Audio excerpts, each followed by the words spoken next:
اعوذ باللہ من الشیطان الرجیم پڑھنا۔ عن ابی العلاء ان عثمان بن ابی العاص رضی اللہ عنہ اتى النبی صلی اللہ علیہ وسلم فقال یا رسول اللہ ان الشیطان قد حال بینی و بین صلاتی و قراءتی یلبسوها علی فقال رسول اللہ صلی اللہ علیہ وآلہ وسلم ذاک شیطان یقال له خنزب فاذا احسسته فتعوذ باللہ منہ واطفل علی یسارک ثلاثا قال ففعلت ذلك فاذهبه الله عنی۔ حضرت ابو العلاء رضی اللہ عنہ سے روایت ہے کہ حضرت عثمان بن ابی عاص رضی اللہ عنہ حضور نبی کریم صلی اللہ علیہ وسلم کے پاس آئے اور عرض کی یا رسول اللہ شیطان میرے اور میری نماز اور میری قرات کے درمیان حائل ہو گیا، وہ قرات میں شبہ ڈال رہا ہے۔ حضور صلی اللہ علیہ وسلم نے ارشاد فرمایا یہ شیطان ہے جسے خنزب کہا جاتا ہے، جب تم ایسا محسوس کرو تو اعوذ باللہ من الشیطان الرجیم پڑھو اور اپنی بائیں جانب 3 دفعہ تھوک دو۔ حضرت عثمان رضی اللہ عنہ نے فرمایا میں نے حضور صلی اللہ علیہ وسلم کے ارشاد گرامی پر عمل کیا تو اللہ تعالیٰ نے اسے مجھ سے دور کر دیا۔ سبحان اللہ۔ یہ عثمان بن ابی العاص رضی اللہ تعالیٰ عنہ حضور نبی کریم صلی اللہ علیہ وسلم کے پاس تشریف لائے۔ عثمان بن ابی العاص ان کی والدہ ماجدہ، مجھے یہاں سے یاد آ رہا ہے عثمان بن ابی العاص کی والدہ ماجدہ سرکار دو عالم صلی اللہ علیہ وسلم کی ولادت باسعادت کے وقت حضرت آمنہ کے پاس تھیں۔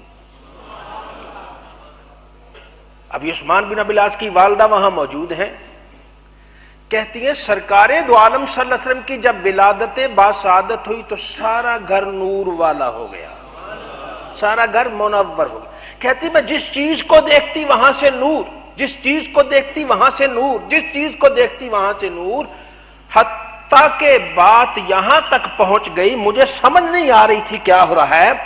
برتن ہے، برتن اوپر سے بند ہے جسے ہم کہتے ہیں ڈھکن دیا ہوا ہے، لیکن جیسے ہی اس کو ایسے کھولتے ہیں بند وہ برتن بھی اندر سے نور برساتا ہے۔ تو سرکار دو عالم صلی اللہ علیہ وسلم کی ولادت باسعادت کے وقت اللہ رب العزت نے نور سے بھر دیا۔ تو یہ وہ عثمان بن ابی العاص رضی اللہ عنہ ہیں۔ آپ فرماتے ہیں میں نماز پڑھتا تھا، شیطان آ کے تنگ کرتا تھا۔ چھوٹا موٹا تنگ کرتا ہو تو انسان ذکر ہی نہیں کرتا کسی سے، یہ تو چلتا رہتا ہے، لیکن شاید کوئی زیادہ تنگ کیا ہو تو یہ آپ کہتے ہیں جناب یا رسول اللہ یہ شیطان میری اور میری نماز اور میری قرات کے درمیان حائل ہو جاتا ہے، شبہ ڈالتا رہتا ہے۔ انہیں بھی احساس ہے کہ یہ شیطان ہے، یہ شبہ ڈالتا ہے یا نماز کے اندر ایسا کام کرتا ہے جس سے انسان کی کیفیت اور ہو جاتی ہے، تو یہ شبہ ڈالتا ہے۔ اللہ کے پیارے نبی صلی اللہ علیہ وسلم نے ارشاد فرمایا اس شیطان کا نام خنزب ہے۔ اس کا نام کیا جی؟ خنزب۔ جب تم ایسا کرو تو اعوذ باللہ من الشیطان الرجیم پڑھو اور اپنی بائیں جانب تھوک دو۔ ایسے کرنا چاہیے انسان کو۔ جب ایسا محسوس کرے تو نماز پڑھنے سے پہلے اعوذ باللہ من الشیطان الرجیم 3 مرتبہ پڑھ لے، اور پڑھ کر ایسے نا 3 مرتبہ شیطان کا تصور کر کے اس کو ذرا نا تھوک دے ہلکا سا، یہ اس کو ذلیل کرنے کے لیے۔ تو چاہے جو مرضی کر لے، تو چاہے جتنا کر لے، ہم رب کا در نہیں چھوڑ سکتے، ہم رب کا در نہیں چھوڑ سکتے۔ پہلی امتوں کا ایک تذکرہ آتا ہے کہ ایک آدمی کی لمبی عمر تھی، عبادت گزار تھا، اللہ اللہ کرنے والا تھا، وہ نمازیں پڑھتا رہتا، اللہ اللہ کرتا رہتا، تو اللہ نے ان کے نبی کو بھیجا، نبی آئے یا نبی کا فرشتہ، نبی نے کسی کو بھیجا، وہ آیا، کوئی آیا، فرشتہ آیا، جو بھی آیا، اور آ کے کہنے لگا تجھے اتنے 100 سال ہو گئے تو اللہ نے تو تجھے پیدا ہی جہنم کے لیے کیا ہے، تو اتنی محنت کیوں کرتا ہے؟ تجھے رب نے کس لیے پیدا کیا؟ جہنم کے لیے، اس کا فیصلہ تو جہنم میں جائے گا، اتنی محنت کیوں کرتا ہے؟ اب ایک آدمی عمر ہو لمبی 100-200 سال اللہ کو یاد کرتا رہے، اس کی ایک نماز بھی فوت نہ ہوئی ہو، باجماعت پڑھے، رو رو کے دعائیں مانگے، تہجد بھی پڑھے اور سب کچھ کرے، پھر اچانک کوئی اللہ کا بندہ آ جائے, فرشتہ کوئی آ جائے, آ کے کہے تو ہے ہی جہنمی, دل تو ٹوٹتا ہے نا, چوٹ تو لگتی, یہ نہیں کہ اثر نہیں ہوا, چوٹ تو لگی. آنسو نکل آئے, آنسو نکل کے اس اللہ کے بندے نے آگے سے کیا جواب دیا؟ کہنے کا حضرت ٹھیک ہے آپ نے مجھے بتا دیا, دل تو ٹوٹا, روتا ہی رہوں گا, اب کیا کروں گا, لیکن مجھے بتائیں اس کے در کے علاوہ کوئی اور در ہے؟ میں جہنمی جنتی یہ بعد کی بات ہے, وہ جہنم میں پھینکے جنت میں پھینکے, در ایک ہی ہے اسی کا. میں تو اسی در پہ جھک کے سبحان ربی اللہ کہتا رہوں گا. آپ جو چاہے پیغام دے دے, میری اور بھی جتنے 100 سال ہوگی جاؤں جہنم میں, لیکن کروں گا بندگی اسی کی. ابھی وہ اتنے ہی لفظ دہرا رہا تھا کہ اللہ کا پیغام آ گیا, ہم نے فیصلہ بدل کے تجھے جنت عطا فرما دی ہے. تو یہ اللہ تعالیٰ کا انعام, تو یہ رب تعالیٰ کی رحمت ہے. تو شیطان تنگ کرتا ہے انسان کو, اور انسان کو تنگ کرے تو انسان اس کے لیے کیا کرتا ہے؟ اس کے لیے نبی کریم صلی اللہ علیہ وسلم کے طریقے پر عمل کرتا ہے, شریعت مصطفیٰ پر عمل کرتا ہے. جیسے ہی سرکار کی شریعت پر عمل کرتا ہے, رب تعالیٰ کی رحمتیں اسے اپنے حصار میں لے لیتی ہیں. تو آئیے اللہ کا ذکر کرتے ہیں, رب کو یاد کرتے ہیں, اپنے پروردگار کو یاد کرتے, اٹھتے بیٹھتے سوتے جاگتے اسی کو یاد کرتے ہیں, اور اللہ تعالیٰ کو یاد کرنے والے کی جھولی بھری کی بھری رہتی ہے. چلے جی. عن جبیر بن مطعم عن ابی رضی اللہ عنہ قال کان رسول اللہ صلی اللہ علیہ وسلم اذا دخل الصلاة فقال اللہ اکبر کبیرا ثلاثا والحمد للہ کثیرا ثلاثا سبحان اللہ بکرۃ واصیلا ثلاثا اعوذ باللہ من الشیطان الرجیم من نفخہ ونفثہ وہمزہ قال ونفخہ الکبر ونفثہ الشعر وہمزہ الموتہ. حضرت جبیر بن مطعم رضی اللہ عنہ اپنے باپ سے روایت کرتے ہیں کہ انہوں نے فرمایا, جب حضور رسول اللہ صلی اللہ علیہ وسلم نماز میں داخل ہوتے یعنی نماز پڑھتے تو یہ کلمات پڑھتے, اللہ اکبر کبیرہ 3 بار, والحمدللہ کثیرہ 3 بار, سبحان اللہ بکرۃ واصیلا 3 بار, اعوذ باللہ من الشیطان الرجیم من نفخہ ونفثہ وہمزہ, اور میں پناہ مانگتا ہوں اللہ کی شیطان مردود سے, اس کے نفخ سے اور اس کے نفس سے اور اس کے حمد سے. اس کا نفخ تکبر ہے اور اس شیطان کا نفس غزل پر مبنی شعر ہے, یعنی غزلیہ اشعار, برے اشعار, اور اس شیطان کا حمز وسوسہ ہے. حضور نبی کریم صلی اللہ علیہ وسلم نماز میں داخل ہوتے کیا کیا جاتا ہے؟ اللہ اکبر سبحانک اللہم و بحمدک, ایسے ہی پڑھتے ہیں نا. ہاں, یہ بھی پڑھا جاتا ہے, اور نوافل میں یہ بھی پڑھتے ہیں, کبھی کبھی یہ پڑھ لیتے.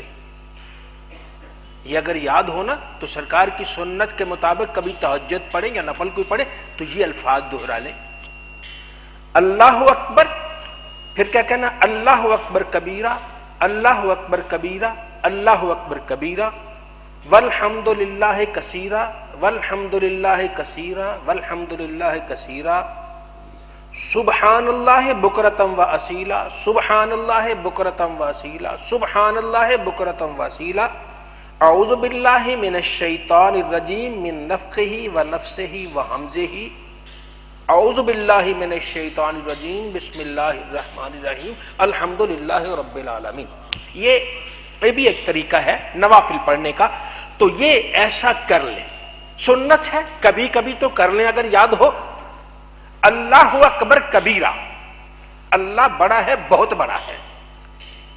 تو جب انسان اللہ اکبر کبیرہ کہتا ہے تو نبی رحمت صلی اللہ علیہ وسلم ارشاد میں, جب بھی بندہ اللہ اکبر کہے, چاہے وہ خاص موقع کی بات ہے لیکن پھر بھی ہم اس کی رحمت پہ یقین رکھتے ہیں کہ اللہ اکبر کبیرہ کہنے والے کو فرشتے بشارت دیتے ہیں, مبارک ہو تو جنتی ہو گیا, مبارک ہو تو جنتی ہو گیا. آپ اللہ اکبر کہتے ہیں, فرشتہ کہتا ہو مبارک ہو تو جنتی ہو گیا.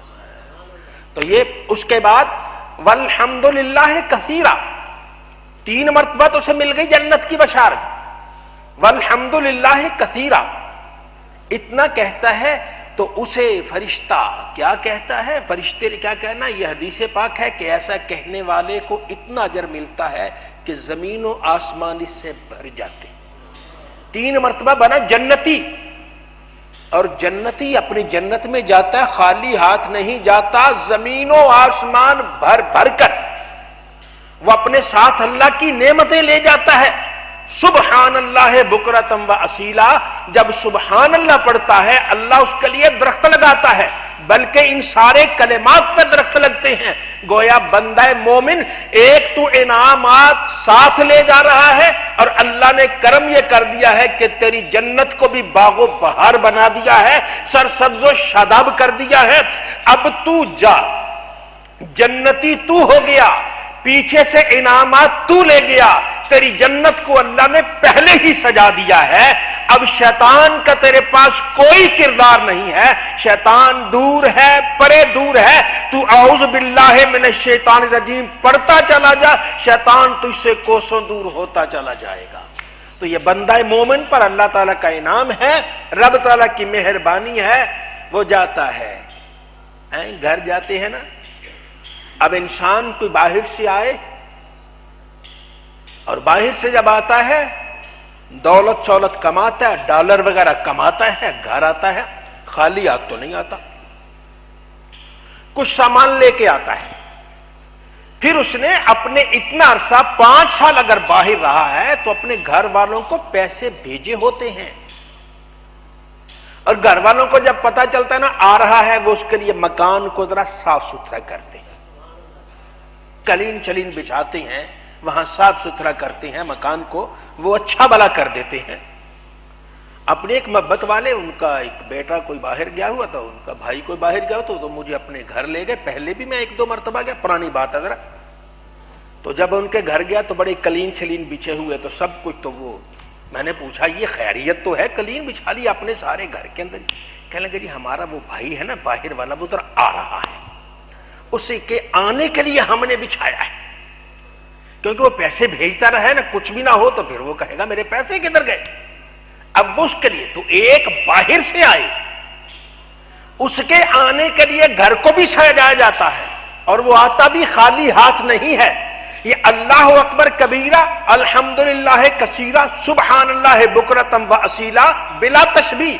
یہ بھی ایسے ہے کہ وہ آ رہا ہے، آنے والا خالی نہیں ہے، اپنے ساتھ ڈھیروں سامان لا رہا ہے، لیکن جس گھر میں جا رہا ہے وہ گھر بھی اب خالی نہیں ہے، اسے بھی سجا دیا گیا ہے. یہ گھر سجاتا بندہ ہے، وہ گھر سجاتا اللہ ہے. اور جس گھر کو اللہ سجائے گا انسان جا کے ہی وہاں ہوش ایک قسم کے کھو دے گا، کہے گا ہے اتنا خوبصورت گھر اللہ نے بنا دیا ہے. ایمان والے تو مومن بن تو صحیح، تیرے گلے میں نبی کریم صلی اللہ علیہ وسلم کی غلامی کا پٹا ہو تو صحیح. جب انشاءاللہ تو اپنے گھر جائے گا گھر کی رونقیں ہی دوبارہ پائے گا. چلیے جی بسم اللہ. اللہ تعالیٰ کی حفاظت و پناہ میں آنا. اعوذ باللہ من الشیطان الرجیم، بسم اللہ الرحمن الرحیم.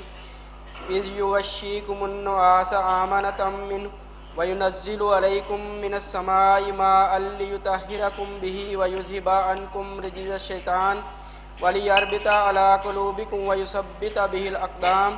یاد کرو جب اللہ نے ڈھانپ دیا تمہیں غنودگی سے تاکہ باعث تسکین ہو اس کی طرف سے، اور اتارا تم پر آسمان سے پانی تاکہ پاک کر دے تمہیں اس سے، اور دور کر دے تم سے شیطان کی نجاست، اور مضبوط کر دے تمہارے دلوں کو، اور جما دے اس سے تمہارے قدموں کو. اب یہ غزوہ بدر میں دشمن کے ساتھ لڑائی ہونے والی ہے، صبح دشمن سے لڑائی ہونے والی ہے. مسلمان جس جگہ انہوں نے پڑاؤ کیا وہاں کا علاقہ ایسا تھا کہ وہاں ریت ہی ریت تھی، پاؤں نہیں جمتے تھے. ریت جب ریت میں وہ اندر چلے جاتے پاؤں، اب انسان سے چلا بھی نہیں جاتا اتنا. اب ان کی یہ ایک کیفیت یہ تھی کہ ریت میں تھے پاؤں، ریت اوپر نیچے ہوتی ہے چلا نہیں جاتا. اور دوسرا